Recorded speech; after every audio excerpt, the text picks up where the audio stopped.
ফ্যাসিস্টরা সারাক্ষণ জুজুর ভয় দেখায় না? আপনারা বলি একটু কান দিয়ে শুনেন, যদি ওয়াকার সাহেবের এবং আর্মি জেনারেলদের সাহস থাকে, আইডিপি সাহস থাকে, একটা কু কইতে দেখাইতে বলে ভাইরা, ব্যাপারটা এমন না। লিথাল উইপন যখন চলে তখন পুলিশের উইপন আর আর্মির উইপনের পার্থক্য থাকে না, প্রত্যেকটাই জীবনটাই দেয়। এই মাত্র একটা বছর আগে আমাদের হাজার হাজার শহীদ, যেগুলি শহীদ হয়েছে, এর যে দামি গুলি তো আর্মি আমাদের উপরে ব্যবহার করতে পারবে না। আপনি মনে রাখেন, এই ওয়াকার সাহেব অথবা আর্মি যদি কোনো কিউ করার চেষ্টা করে, জনগণ গিয়ে ক্যান্টনমেন্টের ইট খুঁজে নিয়ে আসবে। ইট, একটা ইট ক্যান্টনমেন্টে আস্থা থাকবে না। আপনি দেখে রাখেন, আপনি কারে ডরান? আপনি ভোট নেন।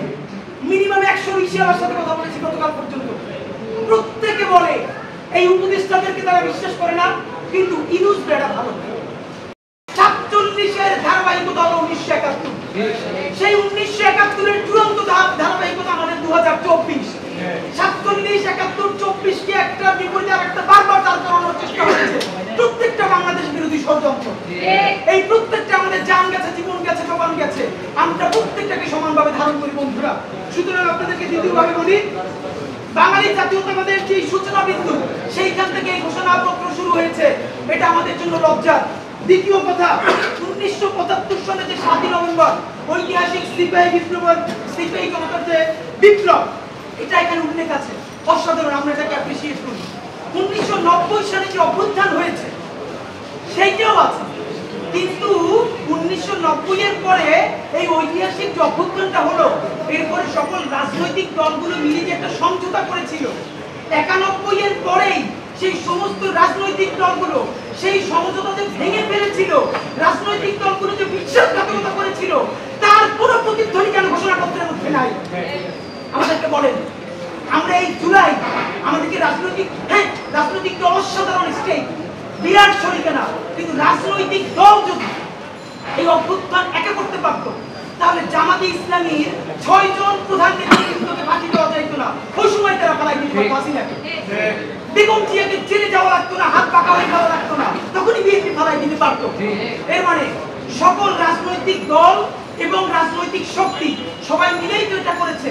আমরা এখানে দেখলাম কি, যেইখানে রাজনৈতিক দলের ইনভলভমেন্ট আছে, 1975-এর 7 নভেম্বর, 1990 সেই জিনিসগুলোকে এখানে অ্যাড্রেস করা হলো, কিন্তু যেই ঐতিহাসিক পর্বগুলোতে রাজনৈতিক দলের সংশ্লিষ্টতা নাই, অরাজনৈতিক মানুষেরা সবথেকে বড় রাজনৈতিক কাজ করেছে, তার একটাও অ্যাড্রেস করা হয় নাই।